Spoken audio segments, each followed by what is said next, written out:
5월 24일 월요일 출애굽기 21장 12절부터 27절까지의 말씀입니다. 남자 종이 있었어요. 그는 종살이 하면서 주인이 베푼 은혜로 결혼도 하고 자녀도 낳았습니다. 어느덧 6년의 종살이가 막바지에 다다랐습니다. 이제 며칠 있으면 그렇게 꿈에 그리던 자유인이 될 수 있는 순간입니다. 그런데 갈등이 있었습니다. 그동안 주인은 자신에게 잘 해주었고 사랑하는 가족도 있는 지금의 상태가 너무 좋았기 때문입니다. 남자 종은 두 가지를 놓고 양자택일을 해야 합니다. 나만을 위한 자유인가? 가족과 함께 사는 종인가? 바울은 갈라디아서 5장 1절에 그리스도께서 우리를 해방시켜 주신 것은 자유를 누리게 하기 위함입니다. 그러므로 굳건히 서서 다시는 종의 멍에를 매지 마십시오 라고 권면했습니다. 그런데 갈라디아서 5장 13절에 가서는 형제들이여 하나님은 여러분을 부르셔서 자유하게 하셨습니다. 그러나 그 자유를 육체의 만족을 위한 기회로 삼지 말고 도리어 사랑으로 서로 종노릇 하십시오 라고 권면합니다. 그렇습니다. 그리스도인의 사랑은 자유인이지만 그 자유를 주님과 타인을 위해 사용하는 드림과 나눔입니다. 어렵고 힘든 이웃을 사랑으로 섬기고 나누는 축복의 통로로 살아가시는 한 주간이 되시기를 예수님의 이름으로 축복합니다. 아멘. 오늘은 고의로나 무의식적으로 입힌 육체적 상해에 대한 두 가지 규례를 헤아리겠습니다. 먼저 12절부터 17절까지의 말씀은 사형에 해당하는 사례이고 18절부터 36절까지의 말씀은 덜 가혹한 징계, 즉 상해죄에 해당하는 사례입니다. 하나님께서 반드시 사형하라 라고 정죄하신 첫 번째 범죄자 유형부터 살펴보겠습니다.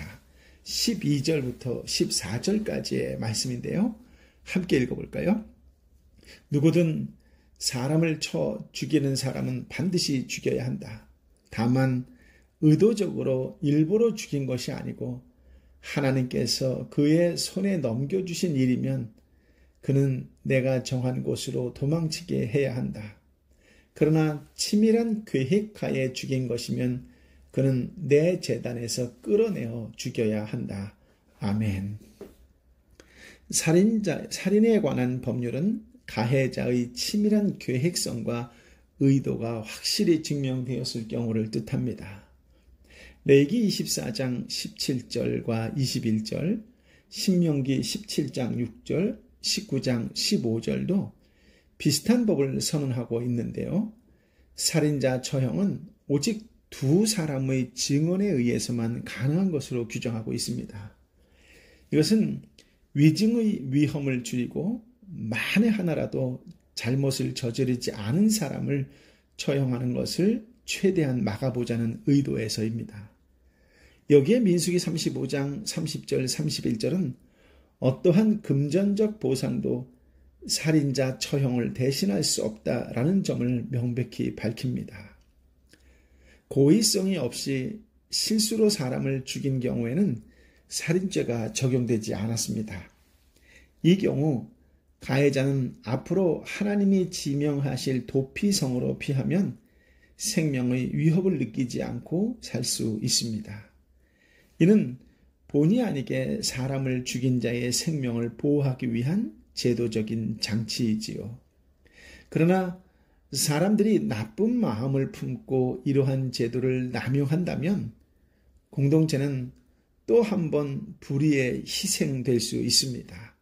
그래서 이러한 악용을 사전에 막기 위해 또 하나의 규례가 함께 제시되는데요. 나쁜 마음을 품고 계획적으로 사람을 살해했다면 이스라엘 공동체는 그 사람이 어디로 도망가든지 반드시 찾아서 처형해야 합니다. 심지어 그 사람이 하나님의 제단으로 피한다 해도 끌어내어 죽여야 합니다. 누가복음 23장 34절을 참고해서 보면 예수님께서는 알지 못해서 범죄한 죄인에 대해서는 심각한 죄인이라 할지라도 긍휼히 여기시고 용서하셨습니다. 구약은 살인자에게 도피처가 있었던 것처럼 예수 그리스도께서는 죄인들을 위한 도피성이십니다. 하지만 회개케 하시는 성령님의 사역을 작심하고 계속 거부하는 자는 용서함을 얻지 못합니다. 그런 태도는 살인하고서도 자기 죄를 계속 정당하게 여기면서 도피처로 피하지 않기로 마음을 굳힌 것과 같기 때문이지요. 회개 없이 제도만 악용하고 고의로 살인하는 자에게는 제단이나 도피성이 피난처가 되지 못했습니다. 신약에서도 회개하면 되지라는 사악한 계획으로 주님의 은혜를 악용하여 죄의 욕망을 즐기는 자에게는 예수님이 도피성이 되지 못합니다. 사형에 해당되는 두 번째 범죄자 유형은 15절입니다. 누구든 자기 부모를 공격하는 사람은 반드시 죽여야 한다. 아멘. 살인이 생명을 이 땅에서 지우는 것이라면 부모는 이 땅에서 생명이 있게 하는 존재이지요. 생명의 주인은 하나님이시지만 하나님은 부모를 통해서만 그 생명이 이 땅에 있게 하셨습니다. 부모를 공격하는 것은 생명의 근원을 공격했다라는 점에서 살인과 다를 바가 없는 것입니다. 세 번째 유형은 16절인데요. 누구든 남을 유괴해 팔거나 계속 데리고 있거나 하는 사람은 반드시 죽여야 한다. 아멘. 유괴에 관한 법률은 이익을 노리고 다른 사람의 인권을 짓밟는 행위를 견제하기 위한 것인데요. 그 당시 성행했던 노예제도는 불로소득을 노리는 자들에게 유괴는 항상 큰 유혹이 되었습니다. 그런데 납치하거나 유괴한 자를 사형에 처하는 이유는 무엇일까요? 그것은 피해자와 피해자 가족에게 계속해서 죽음의 공포와 고통과 슬픔을 안겨주기 때문입니다. 이런 자는 인신매매를 했든지 자기 수하에 두고 부려먹었든지 상관없이 반드시 죽여야 했습니다. 끝으로 네 번째 유형은 17절인데요. 함께 읽어볼까요? 누구든 자기 부모를 저주하는 사람은 반드시 죽여야 한다. 아멘. 부모를 공경하는 자가 이 땅에서 장수하는 복을 받는 것과 정반대이지요. 저주한다라는 단어는 부모를 시시하고 하찮게 여긴다라는 뜻입니다. 또한 늙고 재력이 없어 스스로 살아갈 수 없는 부모를 돌보지 않고 방치하는 등 자식으로서 의무를 다하지 않는 것이라고 풀이하기도 합니다. 이런 일은 하나님 백성 공동체에서 완전히 끊어내야 할 심각한 죄이지요. 이어서 하나님은 살인과 비슷한 상해죄를 구별하셨습니다. 18절부터 21절까지의 말씀을 함께 읽어볼까요? 싸우다가 돌이나 주먹으로 쳤는데 상대방이 죽지 않고 드러눕게 됐다가 다시 일어나 지팡이를 짚고 다니게 되면 친 사람이 책임질 필요는 없지만 다친 사람의 시간에 대해 손해를 보상하고 그가 완전히 낫도록 해야 한다. 어떤 사람이 자기 남종이나 여종을 막대기로 때려 죽이면 벌을 받아야 한다. 그러나 그 종이 하루 이틀 뒤에 일어나면 벌 받지 않을 것이다. 종은 자기 재산이기 때문이다. 아멘. 싸움 중에 상대방을 돌이나 주먹으로 때렸는데 그가 죽지 않고 자리에서 누웠다가 지팡이를 짚고 걸어다니면 형벌은 면합니다. 다만 상해 입은 자가 일하지 못하여 발생한 손해를 배상하고 완전히 나을 때까지 치료를 해줘야 합니다. 물론 사람이 죽게 되면 이미 앞서 언급한 12절부터 14절에 규정된 법규를 따르면 되겠지요. 20절, 21절은 노예 학대에 관한 율법인데요. 이것은 주인들의 폭행으로부터 노예들을 보호하기 위해 제정된 법입니다. 주인으로부터 노예의 인권을 보호하는 법률은 고대 근동의 다른 법전에서는 찾아볼 수 없는 오직 이스라엘에만 있는 독특한 것이었습니다. 이 법률은 이스라엘이 사회적 인권적 차원에서 주변 사회들과 질적으로 다른 변화된 사회, 변혁된 사회로 자리 잡아가는 것을 목표로 하지요. 주님의 백성은 세상 사람들과 다른 가치관과 생명의 존엄성을 가지고 살아야 한다는 것을 의미합니다. 주인이 종을 막대기로 때려 죽이면 고의로 살인한 것으로 여겨서 사형을 받을 수 있습니다. 자신이 소유한 노예를 죽인 주인이 살인에 해당하는 벌을 받을 수 있다는 사실은 노예의 인권을 말살해서는 안 된다는 것을 다시 한번 강조하는 것이지요. 하지만 그 종이 하루 이틀 뒤에 일어나면 자기 재산인 종을 일부러 없애려 하지는 않았을 것으로 판단합니다. 그래서 주인은 노예에게 또한 어떠한 보상도 해줄 필요가 없었습니다. 왜냐하면 아파서 누워있는 노예의 노동력 상실과 약값 등은 모두 주인의 손해이기 때문에 따로 보상할 필요가 없었던 것이지요. 두 사람이 싸우다가 본의 아니게 옆에 서 있던 사람, 그것도 임신한 여성을 다치게 할 경우 그 처벌은 두 가지 가능성이 제시됩니다. 먼저 22절부터 25절까지의 말씀을 함께 읽어볼까요? 사람들이 싸우다가 아이 뵌 여자를 다치게 해서 낙태를 했으나 그 여자는 다치지 않았다면 가해자는 그 여자의 남편이 정한 대로 벌을 받아야 한다. 그리고 또한 재판관들이 결정한 값을 지불해야 한다. 그런데 여자가 다치게 되면 목숨에는 목숨으로, 눈에는 눈으로, 이에는 이로, 손에는 손으로, 발에는 발로, 화상에는 화상으로, 상처에는 상처로, 채찍질에는 채찍질로 갚아주어라. 아멘. 임신한 여자는 다치지 않고 아이만 유산되었을 경우 가해자는 그 여자의 남편과 협의하여 적절한 배상을 해주어야 합니다. 만약 남편이 지나친 액수를 요구할 경우 가해자는 재판관의 지시에 따라 적절한 금액만을 배상하게 됩니다. 즉 지나친 독선이나 무리한 요구는 막겠다는 의도였다는 것이지요. 그러나 만일 여자가 다쳤다면 상황은 완전히 바뀝니다. 본문에서 알 수 있듯이 생명은 생명으로, 눈은 눈으로, 이는 이로, 손은 손으로, 발은 발로, 화상에는 화상으로, 상처에는 상처로, 채찍질에는 채찍질로 갚는다라는 말씀을 흔히 동해보복법이라고 합니다. 동해처벌법이라는 의미이지요. 이 법은 단순히 개인적으로 똑같이 보복할 권리를 준 것이 아니라 법정의 처벌 수위를 피해받은 만큼으로 제한한 율례로서 개인의 무분별한 보복을 최대한 억제하고 재판장의 판결에 따르게 함으로써 복수의 남용을 막고자 하는데 그 의의가 있습니다.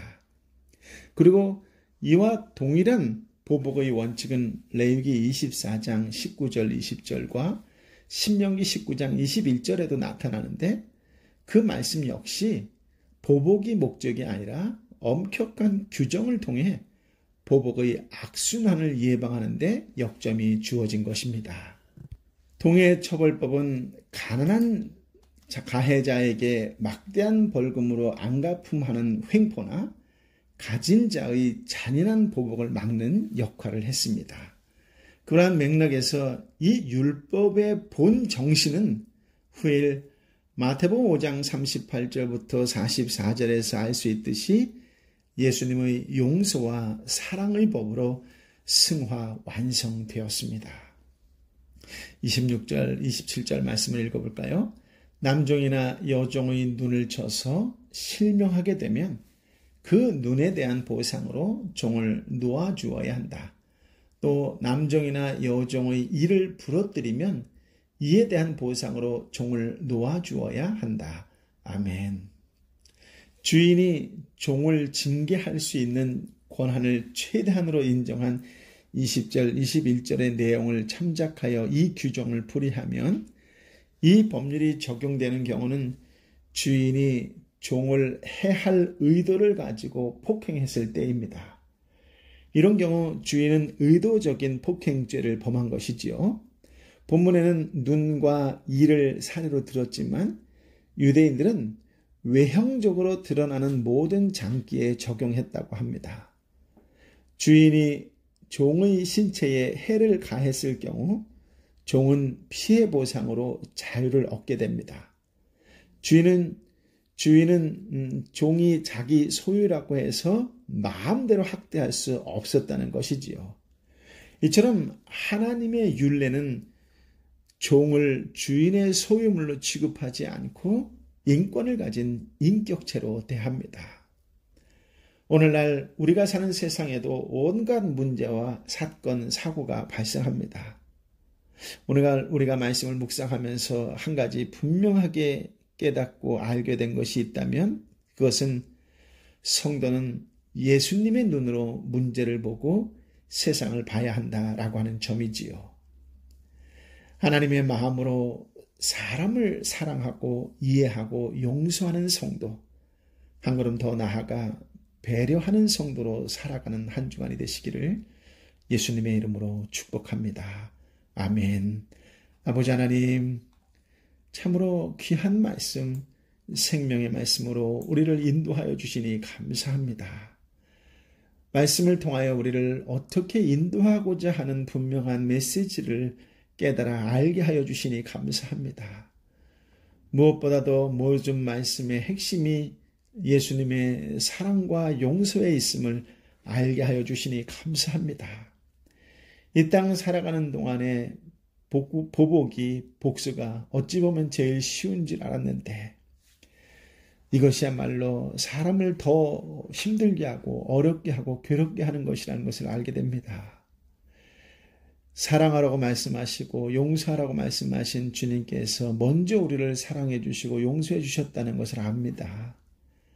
우리도 예수님의 성품을 닮아가길 원하지만 쉽지 않다는 것 또한 날마다 깨닫게 됩니다. 간절한 마음으로 빌고 원하오니 주님 은혜 위에 은혜를 더하여 주옵소서. 주님의 은혜가 없이는 용서할 수 없고 주님의 은혜가 없이는 사랑할 수 없사오니 주여 불쌍히 여겨주시고 주의 은혜로 덧입혀 주옵소서. 그래서 용서와 사랑, 그 전에 배려와 이해와 존중하는 믿음의 사람으로 살아가는 것으로 인하여 당연히 내 삶에서도 그리스도의 향기가, 그리스도의 형성품이 드러나 사랑과 용서로 섬기며 그렇게 위로하는 자로 살아가는 축복의 통로의 삶이 되게 하여 주옵소서. 주님 불쌍히 여겨 주옵소서. 긍휼히 여겨 주옵소서. 은혜로 덧입혀 주옵소서. 육신의 아픔으로 힘들어하고 지쳐있는 형제와 자매를 은혜로 덧입혀 주옵소서. 경제적으로 사회적으로 어렵고 힘들고 지쳐있는 형제와 자매를 불쌍히 여겨주시고 은혜로 덧입혀 주옵소서. 한 주간 주의 말씀으로 은혜로 사랑으로 용서로 승리하는 복된 한 주간이 되게 성령 하나님 기름 부어 주옵소서. 이제는 우리 주님 예수 그리스도의 은혜와 아버지 하나님의 사랑과 성령 하나님의 교통하심이 주신 말씀을 품고 주님이 하신 그 걸음을 신실히 따르겠습니다. 이해하고 존중하고 배려하는 그리스도인, 용서하고 사랑하는 성숙한 그리스도인으로 살아가길 결심합니다.